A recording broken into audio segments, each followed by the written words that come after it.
Welcome to Power of the Tribe podcast. Let me ask you, have you ever felt frustrated doing jiu-jitsu? Have you ever felt failure in your jiu-jitsu practice or in life and anywhere? I have not. You've not, Dan. My co-host, Dan Robin, has never experienced frustration or failure. You've never felt that emotion? I have never felt either one. Well, if people out there, if you have, I have the answer for you today. Do not worry. We have the secret, the salve, the solution. I would also say the true answer is, I would say that's probably the main thing I felt doing jiu-jitsu. It was mostly frustration. Yeah, that was pretty much. How about failure? Did you feel that ever? It's behind frustration. Yeah. But, it's a close, it might be second, third, something like that. Yeah. And you have the solution. Well, I've been thinking about it a lot, Dan. So, it's especially running a jiu-jitsu gym, and I'm sure I'm not the only one who's just plagued with frustration doing jiu-jitsu. Plagued. You didn't play with it. You were plagued with it. Plagued with it. That's much worse than playing with it. I did not play with it at all. You were plagued like a disease with it. Yes. Yeah. Constant frustration. Yeah. So you've been thinking about it. Yeah, and I can see it. I have a unique perspective. I'm the instructor, so I can see people experiencing frustration, so I get to see it from the outside in, which I think gives you a unique perspective on it. And I see two different ways people can go with it at the extreme, right? One end, people can get really emotional about it. Like I've seen somebody trying to learn a new technique, and I'm like, no, you're not quite doing it right. You have to grab the wrist, and then they got so frustrated they just stood up and kind of pushed their training partner and like walked away. They were so frustrated, like an adult, a grown person had to walk away.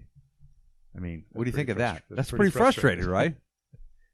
And from the outside in, I'm like, yeah, it's just a new technique. You're just learning it.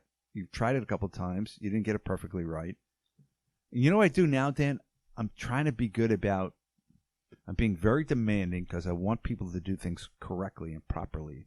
Because whatever you do gets imprinted on your nervous system. So I hate to watch people, quote unquote, drill technique, but in a sloppy manner. I think doesn't make any sense, right?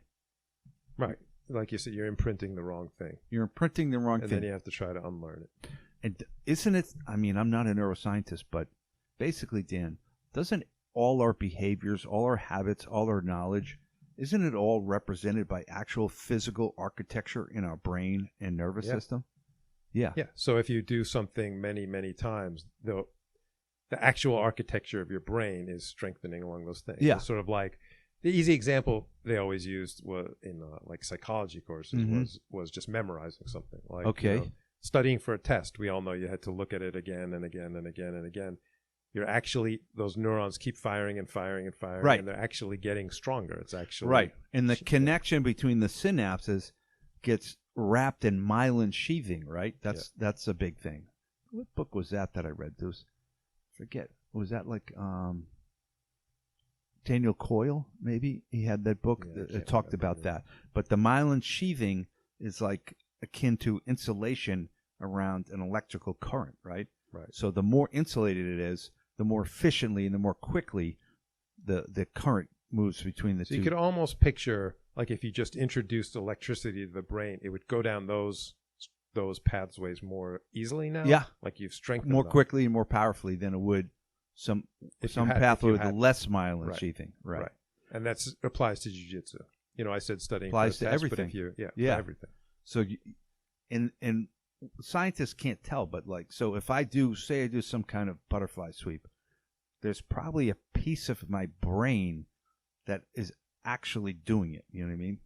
Maybe, some network of pieces. Yeah, more like a network. More like a network. But you could point to some actual physical structures that represents that knowledge and that movement, right? Right. Which is so some of it's easy to picture, like there's going to be a part of the brain that's like the motor neurons, and then that has to fire. And then some of it's going to be for your left arm or something, whatever you're using. That has to fire. Right. And then that's going to connect to another part that's like the leg, And those are just the motor right. neurons. Yep. And then you're saying this also kind of wires in and connects to other parts, like maybe there's part of your brain for like language or something, right? Right. Like, and I always yell "ki" when I sweep people. I go "kia." Well, no, I don't do that. But if I did, it would be what they'd be connected. There'd be the language part of my brain would be connected. Right? But like what you're saying too is that the simple way of thinking is like, well, you're using your left arm and left leg, so those parts of the brain are firing. But there's more complicated, like butterfly sweep part of the brain. It's all like more complicated, right? Yeah. Like, so when you're doing the butterfly sweep, probably the same similar parts of the brain are firing. Yes, definitely, right? Yeah. And they're getting stronger or weaker depending on how often I'm doing it or not so often. And I've heard this phrase, plasticity of the brain is pretty popular now. I hear a lot of people talk about that. There's a neuroscientist, Andrew Huberman from Stanford, and he's on a lot of podcasts lately. I think he just started his own podcast. He was on the Lex Fridman podcast. He was probably on Rogan and some other places. And he talks about the brain and this plasticity and so forth. So I was thinking about that because I see somebody tries to do something and it's the architecture isn't there yet. So they're having trouble creating it, right? Because if the roadmap isn't there, that's why it's hard to do new things, right? That's why new things. I had a student the other day. He goes, "This feels awkward." I'm like, "Well, yeah, you've been training all of 2 weeks. Pretty much everything in jiu-jitsu is going to feel awkward, right? Because you've done so much jiu-jitsu.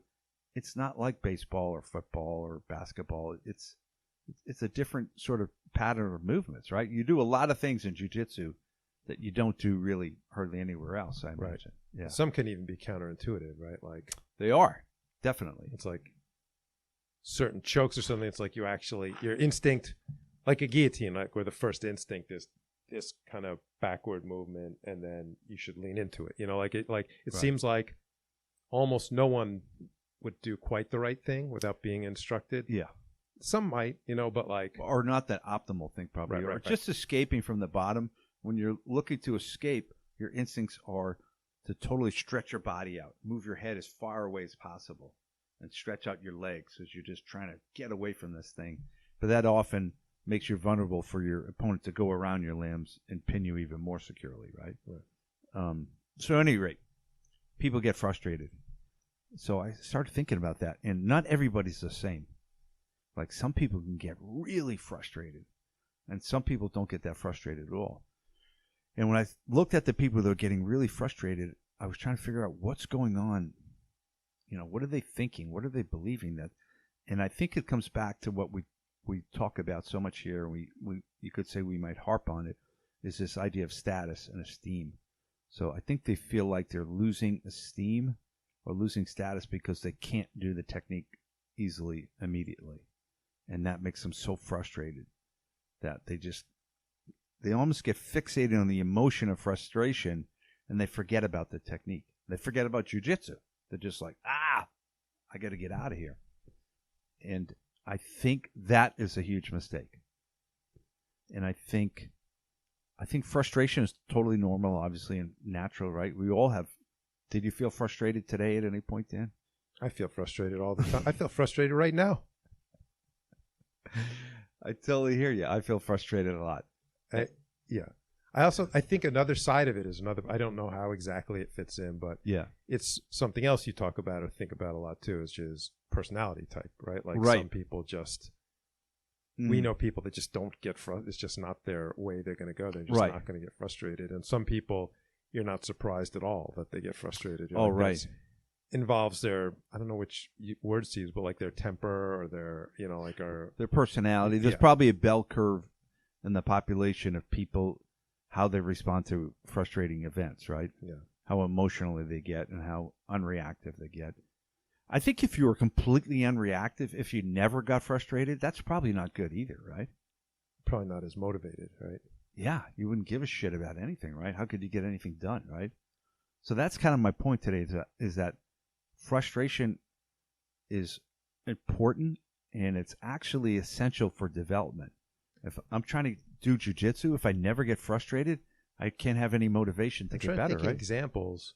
There are great competitors that I would think, and I've seen get pretty frustrated, right? Like people that, right. that like think of John McEnroe breaking tennis rackets and everything. Right. Now I think about it. How was that guy so good? Yeah. He would lose his shit all the time. Was that just all an act? He used to say that he would kind of lean into it to let him fire himself up. Yeah. Like he'd know he was kind of losing it, but he'd be like, he's acting a little bit. I'm starting to lose, and I need that energy. Maybe give him a mental break from the competition, too, because he's like acting out over here, so he can restart when he goes back in, right? Yeah. Break the pattern a little bit. Pattern interrupt. A little bit related to like me cursing at myself in the gym when I'm lifting weights, being like, it's like just trying to get fired up. Like it's like if you're just feeling in a bad, picture just trying to lift heavy weights and you're just in a horrible, down, depressed mood. You're like, I can't, right. It'd be really hard. Or do jiu-jitsu, right? You're just like, oh, fine. Like he would just be mounting you. Like you almost need some sort of something to get spurred. Well, this guy, Andrew Huberman, was saying that testosterone makes you enjoy effort and work more. Like if you have sufficient testosterone, then you get a dopamine release by lifting heavy weights or trying hard. And which is interesting, right? Then I think he was on Lex Fridman. It's a little complicated. I got to listen to it again, but he might have been saying when you're angry, I feel that anger kind of stimulates action, doesn't it? It's kind of related to the testosterone, isn't it? When you get pissed off, you go do something, right? You probably should, right? Yeah. If you're pissed off and you don't do anything, that's probably not healthy, right? Well, that's a good point. Picture being very pissed off. Do you picture with that like sitting in a chair and watching TV? Like the idea of pissed off. If you do, then it's not good, right? You really start steaming and stewing. Yeah, that's probably bad. Yeah. If you get up and you like kick the table over, you probably feel better, right? Anger probably is trying to stimulate you to do something, right? Yeah. So you're saying frustration isn't bad or good; it's just a thing. And I'm actually saying it's good, but how we respond to it, it can be more useful or less useful. Right. So, and I'm not a neuroscientist, but I'm thinking when I'm really frustrated, if I can then find a technical solution to solve my problem, because whatever you're frustrated at, Dan, could be described as a problem, I would say. Do you agree? Yeah, usually. Yeah, like you're not getting the promotion at work you want. That's a problem. You're feeling frustrated. In jiu-jitsu, you're not passing this guy's guard and you're getting frustrated. That's a problem. How do I pass his guard? So I think in that moment of frustration, if you could either figure out the solution or an instructor can give you the solution even, I think that solution, I think that moment of frustration, your brain probably has more of this plasticity than otherwise. So like when you get the solution at that moment, it's going to stick so much better and deeper.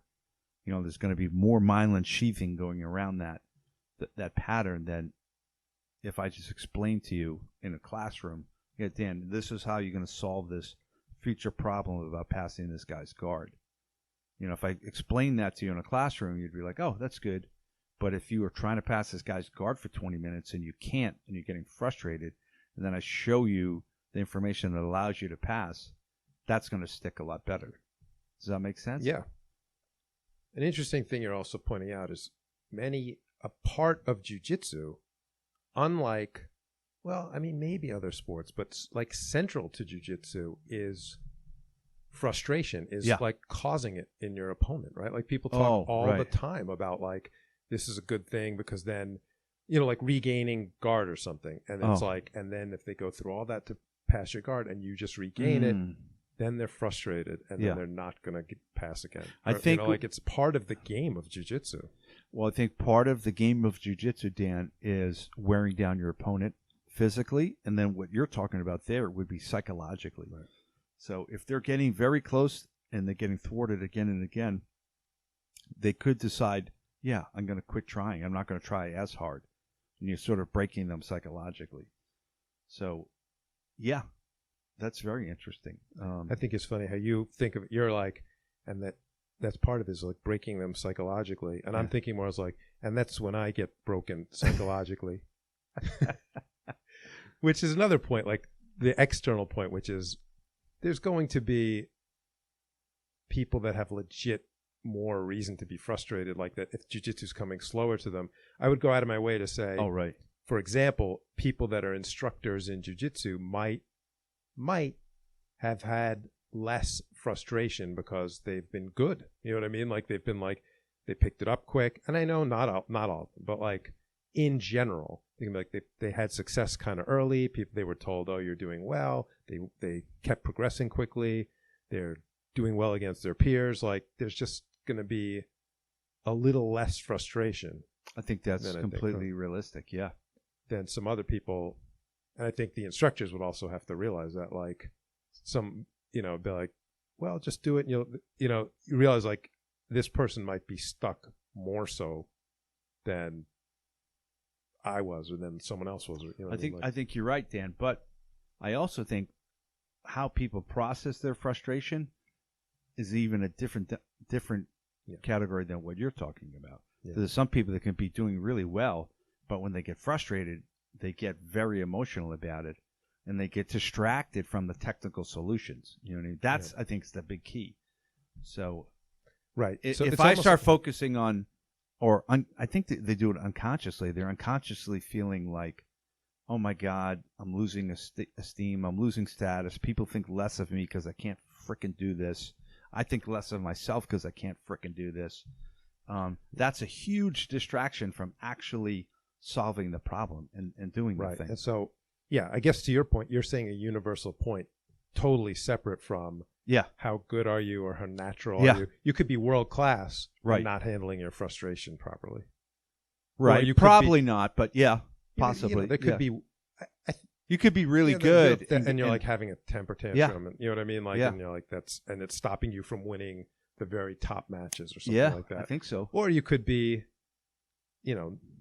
not that gifted in handling your frustration really well, so it's sort of a separate thing. I think it's a little separate. So no matter what level you are, it's good to handle your frustration properly. And I think handling it properly means looking for the technical solution to the problem at hand. And I think that's something that could apply beyond jiu-jitsu, Could be anywhere. Like you have some problem in life, you're feeling frustrated. Instead of going, God damn it, I'm a piece of shit, or whatever, beating yourself up or blaming somebody, if you could take that energy, because now you're energized because you're frustrated, and like point it toward finding a technical solution. So is there something I can do about this? Yeah. Right. What's the solution? If there was a solution, what would it look like? And then, I just think that's a so much more productive way to deal with frustration. And then kick the table over. Is that also what you were saying? Over. Yes. Flip the chessboard over and tell your brother you hate him. Yeah. I figured out my solutions. Flip this whole board over. Well, that's a classic example, even though it's like a cliche or a motif or whatever. When somebody flips that board over, they usually do it, Dan, right before they lose, right? Not after they've lost. So it has a twofold benefit. Yeah, I'm going to lose, so I'm about to lose some status, so I'm going to flip this frickin' thing, and maybe I won't lose quite as much status, and I'm totally frustrated. It rarely happens for people that are about to win. I think. You don't think they flip it over sometimes? Flip the board over. But to your point, it's sort of like dealing with what do you think about this? So I'm thinking of McEnroe. He was dealing with the frustration in a beneficial way. Like it didn't appear beneficial, but for him, he was like, I'm getting frustrated. Dan, it must be. He was so good. He won so much. This temper tantrum is my problem solving. Do you know what I mean? Like, but he must be an exception to the rule somehow, right? Because it makes no sense, right? Well, yeah, exactly. Yeah. I mean, if you're in jiu-jitsu and you're like, when I have a temper tantrum and I storm out and then I come back and it helps, well, then fine. But like, probably not. Probably not. And I'm talking about developing yourself. He was competing, so I'm not a big tennis fan. I didn't watch him play a lot, but I imagine people in the know realized it was a strategy for him to either, put his opponent off, give him a chance to recoup, maybe influence the judging as well. I mean, it probably did influence the judging, right? Well, yeah. I feel like if it's very close and you're like, he's going to throw a fit on me. Yeah. You know what I mean? Like, It's like, we'll just picture as a human being. He's going to break a racket, and everyone's going to look at me. And he's going to scream at me. Now they accept that less, but back then I think they'd let him kind of scream at these poor line judges who were like, just work in there, and so it was probably a big net benefit for him. Yeah. But I think in general in life, it's probably not a big net benefit. Only in unique situations like that, right? Yeah. But if you're trying to get better at jiu-jitsu, I don't know how that would help you having a temper tantrum and storming out. I don't think it would help you. Yeah. There's probably individuals that could, but most likely not. Problem solving in jiu-jitsu. It's all problem solving. I was thinking about it today. I went to lunch with Rory, my son, and I said, it's all science. We call it a martial art. And that's kind of a cliche you hear people say, Dan. It's more of an art than a science, or it's a combination. I think it's all science. What the hell is art anyways? Yeah, I guess they say martial art in that. Well, I don't know what they mean, but I think it means that like everyone could have their own flair or their own. I think so. But it's all science at the end of the day. What is the difference between art and science? Do you know? Dimitri, do you know the difference? He doesn't know. Yeah. I don't really know. I don't know. I don't know what they mean by art anymore. I know what science is. Science is like, I guess would be the laws of the universe, how the universe works. That's would be the guess of is that science has certain laws that they're factual. Like you can't be like, my opinion is that E does not equal MC squared. My opinion is if I drop this apple, it will not move toward the floor. Right? No, it's just going to do that. Right? Yeah. It's like, I do not think this water weight is equal to. It's like, no, that is a fact. Right. Whereas art, you don't have. Like this is good art. This is bad art. So science is this weighs more than this. I don't care what you say. Right. Art, you can't be like, this is better than this. This looks better, or this sounds better, or this feels better. So I think jiu-jitsu is 100% science. And if somebody has a different style, they're just expressing physics in a different way than somebody else. Is that artful? Maybe. I don't know. But it's all science underneath it all. Right. So you're saying there are things that will work better or not. And like whatever works, it's based on science. It's not based on art. On leverage and physics and on mass, acceleration, fulcrums and levers and wedges. Yeah, 100%. So there's always a technical answer. So if you're frustrated, if something isn't working, there's some solution involving levers and fulcrums and mass and acceleration that will answer your question. And there's always a technical solution and answer. That's the other thing. I think sometimes students get frustrated and they go, well, I'm just being lazy. You know what I mean? They use it as a moment to critique themselves almost, I need more mobility. I don't have the mobility, the flexibility. I'm not strong enough to do that. And that's really not jiu-jitsu. Yeah, or at the broadest level, it's like, I can't get out. Oh, and as opposed to like, you can get out. Like, you're just not. You're not employing the right levers and the right wedges and fulcrums and so forth, and momentum and acceleration, and you're not applying physics in the right way to escape. So frustration brings me to failure. So I was doing a private lesson. I have these two great students, Dan, you know them, Alex Korentis and Chad Lightfoot, and I do private lessons with them, and they're getting so good. They're such great students. And Chad, one time, he was working, and he was using his guard, and I think he got the grips that he wanted, and he was waiting, and he was just waiting. And I was watching him, and it occurred to me, I'm like, why isn't he trying to do the sweep that he wants it? And I go, Chad, you're not doing the sweep. What's going on? You're waiting. And Chad's a very self-aware guy, and he goes, you know what? I think I'm afraid to try it and fail and have you see me fail, which is pretty reasonable. He doesn't want to lose esteem from his teacher. He doesn't want to lose. It all comes back to status and esteem. And I was like, I totally get it, Chad, but you're never going to really master it unless you try it in front of me and fail a bunch of times. And then if you fail, I can tell you why you failed, and then you can fix it and make it even better. And he was like, you're right. And then he just started going for it. And I don't know the exact outcome. I think he might have failed a couple times, and we tweaked it. and then it started becoming successful. So it's like, if you're going to train at jiu-jitsu and you're never failing, you're likely not developing. Like, failure and frustration is essential parts of your development. Probably in anything you do, right? Yeah.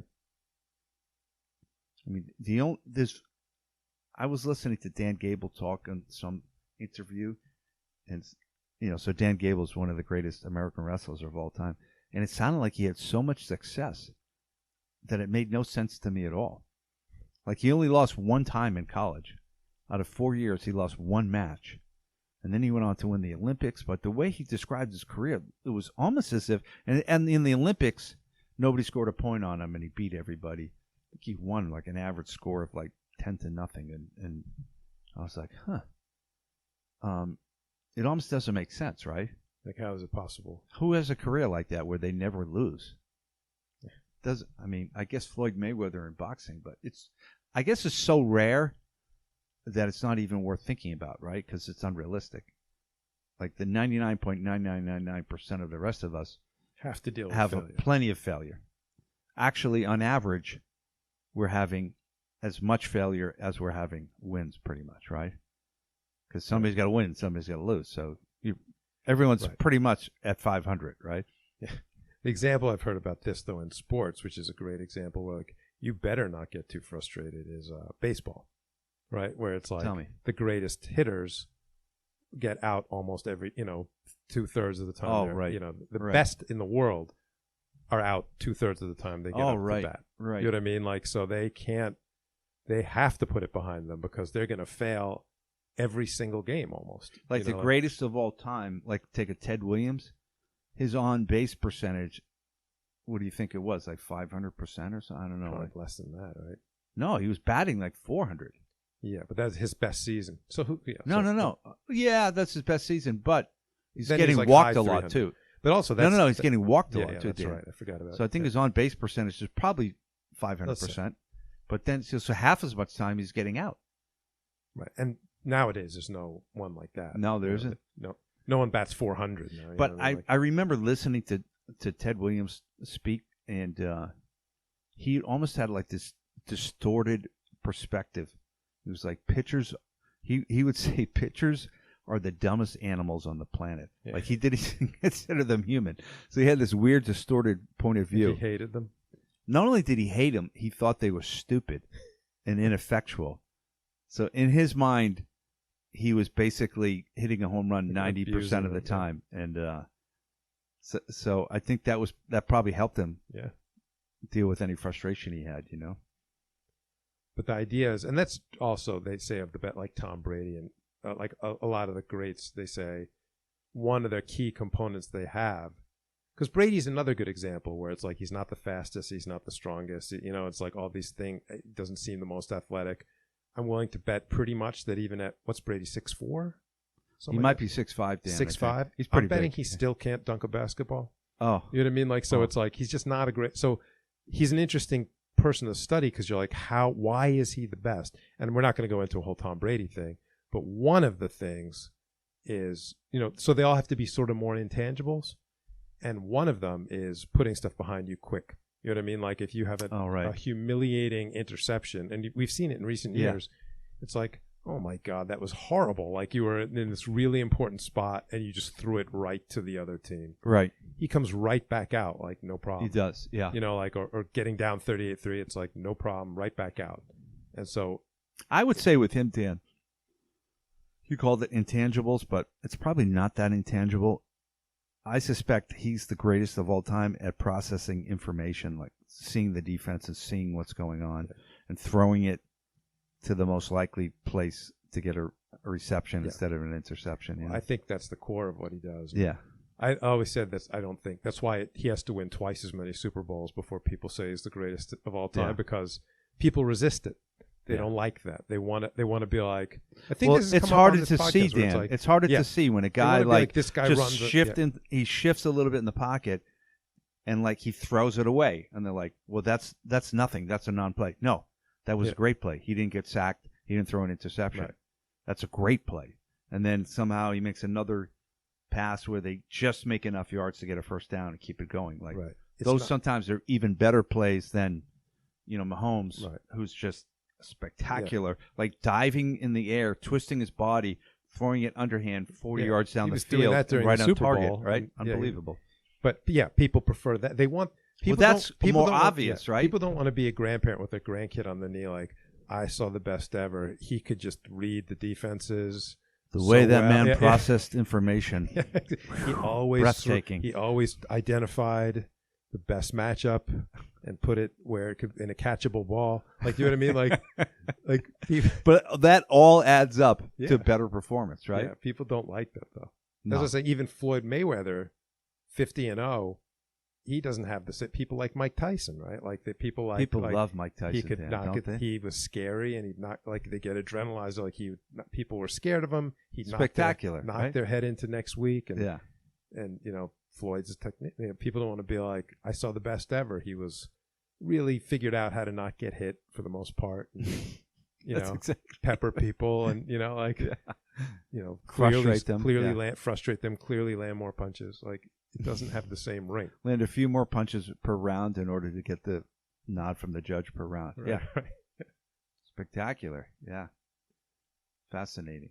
And I told you this story before. Like I remember I try to get over there once a week and train with Mark DellaGrotte at Sityodtong. He's an amazing instructor.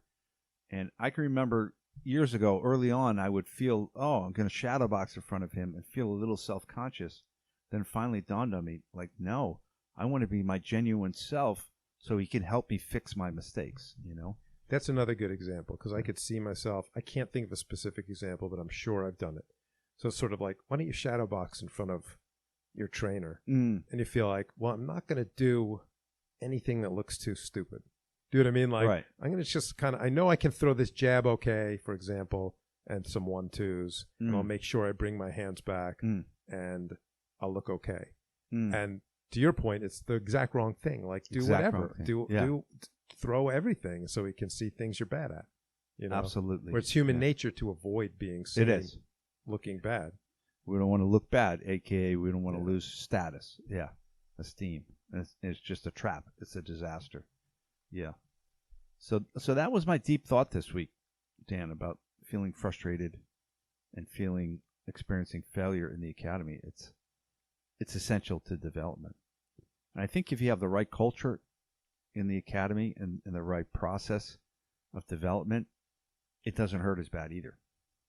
If you think about it, if you think of a culture where there's a lot of gotcha people around and a lot of backstabbing and a lot of politicking going on, then you're naturally going to be way more sensitive about your status, right? And about making mistakes.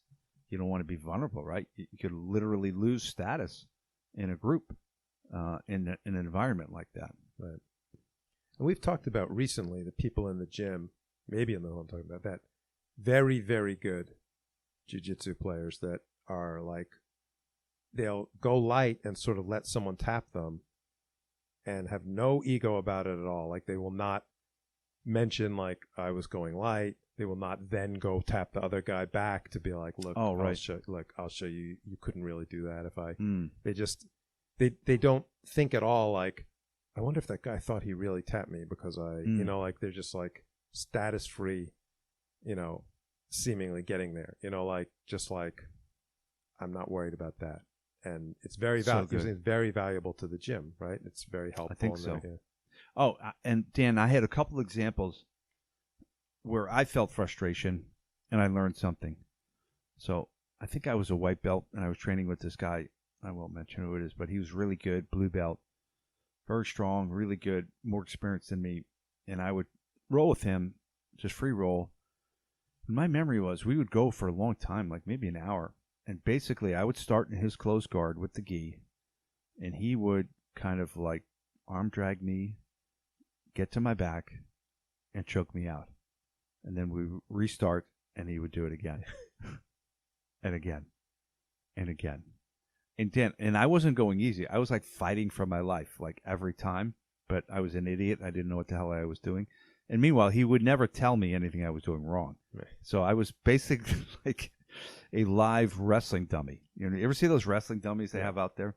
I was kind of like that, but I could move sort of independently. Is that one still in your gym? We have, I think we have a kid-size one that, I don't know. We might have one. I don't find a lot of value in them, but at any rate, that's what I was. And then one day he was doing it, and then after 45 minutes of him taking my back and choking me out, and me resisting, Dan, resisting 100%. I wasn't laying back. I'm trying hard as I can not to let him do it, and he's doing it again and again. So after 45 minutes of this, I am so freaking exhausted, and he drags my arm across. Here he goes. He's going to get my back again. And I just reached up with my hands, and I held onto his lapel, and I was like, oh, this is all I have the strength to do. I felt like I was going to die. I'm like, I'm just going to hold on to this, and I'll just wait for my demise. I'll wait for him to go to my back and choke me. But this is all I have left. And as I waited and waited and waited, it dawned on me, wait a minute, he's not going to my back and choking me. I'm like, what? Wait, what? This grip is stopping him from doing what he's been doing to me for 45 minutes in a row. And that happened, Dan, 20 years ago. You still remember I still remember it. Of all the grappling I've done, practically 7 days a week for 20 years, I remember that moment because I was so frustrated, and it was so sort of painful in that sense of like experiencing failure that when I did that, boom, man, that was a eureka moment for me. My brain was never more plastic. There was more myelin sheathing, wrapping going on in that one moment than I could ever have. You know where the word eureka comes from? I did. It's a Greek story, right? It's like this famous Greek scientist. I don't know who it was. Was it Pythagoras or somebody? And the king gave some gold to a jewelsmith. They said, make me a crown. And the guy comes back with this beautiful crown. And the king looks at it, feels it, puts it on, and says, this is great. And he's like, I wonder if he used all the gold I gave him. He's like, did you use all the gold? He's like, oh, yeah, I used all the gold. And I'm like, I wonder if he put lead inside and like kept some of the gold for himself. That would be a thing that he could do. But how could I know? It weighs what I gave him, but maybe he swapped it out. So this guy, one of his top scientists is thinking about it, and he gets in a bathtub, and the water displaces, and he realizes this is how we can measure that crown. And he says, Eureka, and he jumps out of the bath, and runs down the streets of Athens or something naked, yelling Eureka, that he had discovered the law of displacement or something like yes. that. Yeah. And he could measure. But that's the same thing. He was faced with a problem. He was frustrated. How am I going to solve this? How am I going to measure how much gold is in this thing? So your eureka moment was grabbing the lapel. It was grabbing the lapel. And did you not also run down the street naked? Maybe I misheard the story. No. I think I got up and took my jacket off and ran around ran around the academy with my shirt off saying Eureka. No, I didn't say Eureka, but you remember it 20 years later. I remember it. Yeah. It'd been let's see. I'm trying to find out who said it because it's on the tip of my tongue, but Archimedes. Of course, Archimedes was the ancient Greek scientist. Archimedes yelling Eureka. The same guy I was rolling with, and he got me in a pin, and he would have me like in a modified Keisagatami. Do you know what that is, Dan? Keisagatami is scarf hold. That's like when I have you in a headlock and I have your arm. So a modified Keisa is when I have like an underhook, but I'm under your arm, and I'm laying on my hip on you. So this guy would get me in this position, Dan, and I couldn't get it out for the life of anything. I would shrimp, and I would drag him all around the mat and never get out. Back then, I don't think they taught us so good about it. They just go, just shrimp, man. Yeah. And I was just shrimping. I couldn't get out. I was so frustrated. And the same thing, he probably had me there for 45 minutes. And suddenly, I bridged my hips high, and then I shrimped. And when I bridged, I got his elbow off the mat, and it created an opening. And then I shrimped, and I almost got out. And then he scrambled, and he got me back in the same position. And I go, wait. He goes, what? I go, I think I did something that I almost got out. He goes, no, let's keep rolling. I go, no. I go, oh, I bridged and lifted your elbow up, then I could get my hips out. He goes, yeah, come on, let's just keep rolling. Like, he actually didn't want me to figure it out. But that was also 20 years ago, and also another Eureka Archimedes running naked moment. Right, and coming from frustration. From frustration, exactly. Yeah, pretty cool. But, and that, when I did those things, that's probably what I now call cognitive replay. Like, you're rolling, Dan, you're trying to do something, and you're frustrated, and you make something good happen, but you're moving so quickly that you don't even know what the hell you did. But if you stop and replay it, sometimes you can take something that you did instinctively, and now you can bring it into your deliberate mind, and then you can repeat it. You can teach it to other people, you know. So what do you think about this one? Yeah. That I feel like way back when, and I wasn't trained that long ago, but yeah, I was still in ancient days. There was more of a feeling like there might have been even more frustration, because there was more of a feeling of like there's going to be a certain amount of this training that's going to suck.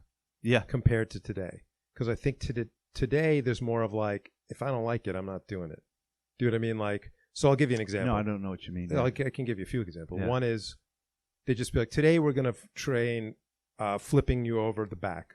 And you're going to get flipped 50 times. Okay. And you just be like, that mindset was like, all right. That sucks. Like, this, all right. Yeah. This is going to suck. And you wham. And getting up like wham. Wham.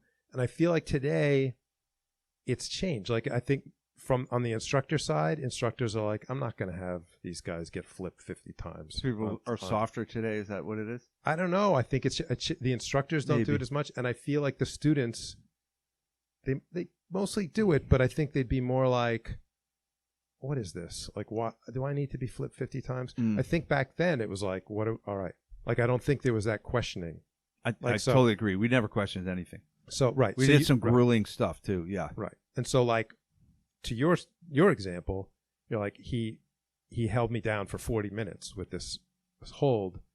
Now I think there'd be more like, could you get off me? Like, what are we doing? Like, I'm not even saying now is wrong, but do you know what I mean? There's like, I think you're onto something there. There's more room for like, there's more room for frustration now in a way, because back then it was like, he's holding me down. I'm frustrated, but it doesn't matter. Like, no one cares. Like, I'm. Do you know what I mean? I like, think, at least in my academy, we're all trying to help each other develop. So we don't take it easy on people, but we try to help them immediately and explain to them what they need to do differently. Right. You know? And that wasn't the case. I remember this one guy, this blue belt I went with when I was a white belt, and he essentially passed my guard, went north-south, got a Kimura on me, and Kimura'd me from north-south. And no one had done that before. I didn't even know what the technique was. And I was like, what? I said, oh, wow. What was that? He goes, nothing. Never mind. Let's go again. Like, he wouldn't even tell me what he was doing. And I was like, that son of a bitch. So I put him on my list. I caught up to him like probably 2 months later. I smashed him. But it's not the way to do things, right? Like, right. Yeah. But again, I think part of it, like, it was sort of like part of the training is going to be, there's going to be some suckage in the training. Like, it's going to be, and there still is, of course, but it's definitely, but it's different a little. I think it's sort of like, I think in our academy it's different. Like, we train hard, Dan, and everyone's trying to win. We don't do any of this dopey flow roll, mamby-pamby stuff, but we do a lot of positional training, but it's all about developing. And I think it's essential. I think it's so much more of a rewarding experience. You know, I was listening to Chris Hauter. Do you know who he is? Yes. So he's one of the, I think they call them the Dirty Dozen, one of the first Americans to get a black belt in Brazilian Jiu-Jitsu. So he's been doing it forever. I think he's Matt Thornton's Jiu-Jitsu instructor.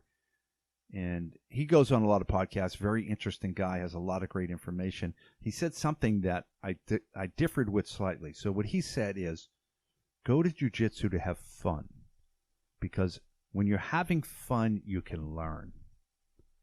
And I kind of agree with him, but here's where I take exception. I say, go to jiu-jitsu to develop or to learn. Go to develop. And if you develop, you will have fun. And it'll be more than fun. You'll feel fulfilled. You'll feel better about yourself. Your self-esteem will improve as you develop, and you'll get better. I think this is a trap. If people go in to quote-unquote have fun, I think some people having fun implies it's not going to be effortful. It's going to be easy. It's going to be frivolous. So they go in, Dan. Tell me if I've done this. Tell me, you've probably done this before you go. I'm just going to go in today and have fun. So you go in and you start rolling with some guy, and he starts putting it on you, and you're like, what the hell? He passes your guard, and you're like, well, this is no fun. And then, like, he gets your back, and you're like, oh, shit. And then I'm trying to have fun. And then he taps you out, and you're like, God damn it. And then you leave, and you're like, I suck. That was awful. And it wasn't fun, right? Right. And you've kind of set yourself up to not enjoy yourself or not to have a positive experience. Where instead, if you go in to develop yourself, maybe he passes your guard and gets your back and taps you. You're like, what happened? What did I do wrong here? And they're like, oh, your knees are getting too far away from your chest. And you're like, oh. And then you fix that one thing you fix. And now all of a sudden it's 20% harder to pass your guard. And that feels good. You're like, yeah, I got something out of today. Right. And then tapping or whatever doesn't really hurt that much, Yeah, and then you feel like you had fun. Yeah, and you feel good about yourself because you worked hard. That's the other thing, Dan. Hard work, I think, is essential for self-esteem. To feel good about yourself, you have to apply effort. Am I wrong? No. No, right? Yeah. So to go in and think, I'm just going to have a frivolous time where I don't try hard, how could that ever make you happy? It doesn't make any sense. I gave a really random example, but it's just stuck out of my head when you said that. Like, so I have a weekend of with nothing to do, right? Picture a weekend with nothing to do. Okay. And this happened to me. So this is a couple months ago. But although there's probably examples like this constantly, but this is the one that popped in my head. Yeah. So one day I was like, you know what? I have like this extra wood lying around and I'm like, I'm going to build a little shed to keep my firewood in. Oh, cool. You know what I mean? Like I'm going to go to Home Outside. Depot. Yeah. I'm going to get shingles for that. I'm going to put a roof. I'm going to yeah. And it's like all day hammering, screwing things, screwing it up. You know what I mean? Like, and being like, now I have to take that piece of wood off because I screwed it up. I could never do that. But anyway. I can barely do it. You know what I mean? Like so I'm not like the handy guy who was like, so but that's relevant because it was annoying. It's frustrating. I would do stupid things and be like, I put that in wrong and I measured it wrong and this stuff. All day hammering, nailing things, dropping something on my foot, getting a big bruise and then the next day I got it done. The next day is like, well, that's done. I'm going to sit around today and watch TV and whatever else. There's no comparison which day you feel better at the end of the day. Yeah. I mean, one is filled with sitting around, watching TV, doing whatever you want. One's filled with annoyingly building a shed. You know what I mean? But to your point, that's what popped in my head when you're like, you worked that day and you did something. Yeah. And you just feel better. You feel good about something. Yourself. Yeah, definitely. Yeah. And you just, because people think the ideal situation is a vacation, right? It's like sitting on a beach, sipping a cocktail, which we all love to do. Don't get me wrong. Right. It's still my ideal, right? But you can't just keep, the reason you can do that is if you've worked hard. Yes. And you need a break. Yeah. If you just live there, then you're like, am I going out again? How many days can you go to the beach with a cocktail? Just hang out. Yeah, crazy. Good. Right? At some point, you're like, I have to do something. I have to create something or better myself or do something. Definitely. Kind of work, or you start losing it. Definitely. Yeah. I had a funny experience, Dan. I was training with Jesse McElligott. We were doing this positional training, and he's on top of me, and he's big now. He got a little bigger in the COVID. So, he's a black belt. He's really good. I think he's like 235, I think he said. So it was like, holy cow, if this guy gets on top of me, he's just going to smash me. And I escaped a few times in a row. But I had to go hard because there was only a small window to escape. And so I had to just jump through the window, so to speak, metaphorically. But I didn't quite understand how I escaped. You know what I mean? I was going so fast that I just somehow ended up escaping. And I was very happy that I escaped because I was no longer getting smashed. So then I went home that night, and I had a bad night's sleep. I don't know if I had a little pasta. I don't know if that's what it was. Something where, you ever those nights where you're just tossing and turning, like you're not awake, but you're not really asleep, right? Yeah. Like I had these feverish dreams, right? And I had all this jiu-jitsu going through my head all night long. Nonsense. But about 4 a.m., bang, eureka again. I realized what I was doing to escape. And it all became completely clear in my head. And I can't explain it here. It's too complicated. But I was so happy. Then I went in the next day and I showed my son and I showed Jesse. I go, you know what I was doing? I was doing this. And it made sense in hindsight, but it was very unique. It was very interesting, and it was very effective and very repeatable. And it actually worked. Yeah. Because it's not one of those things where you wake up like, I've had that, where you wake up, you're like, that is brilliant. And then your head clears. You wake up in the middle of the night, you write notes by the side of your bed. Yeah, you're just like, I have a brilliant idea. And then your head clears, and you're like, no, that's you read it, and it says, sand is tiny rocks. Yeah, and you're like, what? Yeah, just like, I have a great idea. And then you wake up, you're like, I'm not writing an autobiography about, like, whatever it is, like, a biography of this 1910 guy, like, what? Like, it seems great at the time. But that one was a legit. That was legit, yeah. So those are my eurekas over decades that I've had. Very rewarding. So, Dan, that's my whole point about being frustrated and experiencing failure. I think it's par for the course, so to speak. It's part of the process. We don't want to shy away from it. We don't want to feel bad about it. But we do want to process our frustration in the right way. We want to direct it toward technical solutions, not toward beating ourselves up or feeling bad about ourselves or getting frustrated with another person. I don't know, but I don't have any guide to how to do that, Dan, other than encourage people to try to look for a technical solution. There's always a solution. There's always going to be a lever, fulcrum, momentum. There's always going to be some such solution in jiu-jitsu. And I imagine that must apply in the rest of the world. You know, what do people get frustrated in life with? Financial matters, romantic matters, maybe family matters, right? But I'm sure there's technical solutions to most of those problems anyways, right? Yeah, or at least, best options, Right. How to mitigate your pain and improve your chances for happiness, yeah. So that's all I got, Dan. What do you think? Pretty good? Sounds good. Sounds good. We're going to wrap it up. Thank you, everybody, for listening. Also, Dan, right today, we're at 666 subscribers on our YouTube channel. Right. It's a little satanic. You said that was the number you wanted. For some no, reason. That's not what I wanted. I wanted over 1,000. Oh. So if you're listening to this, 2/3 of the people who listen to this stuff aren't even subscribers. So please, tomorrow you could be over 1,000. Well, I would like them to subscribe just to get us off that satanic number. You know what I mean? Please. Yeah. It's almost, it's like anti-satanic. Right. How often do you have an option to basically fight back against Satan? Fight back against evil. Subscribe to our podcast. Right. Get us off that number. There you go. See you next week.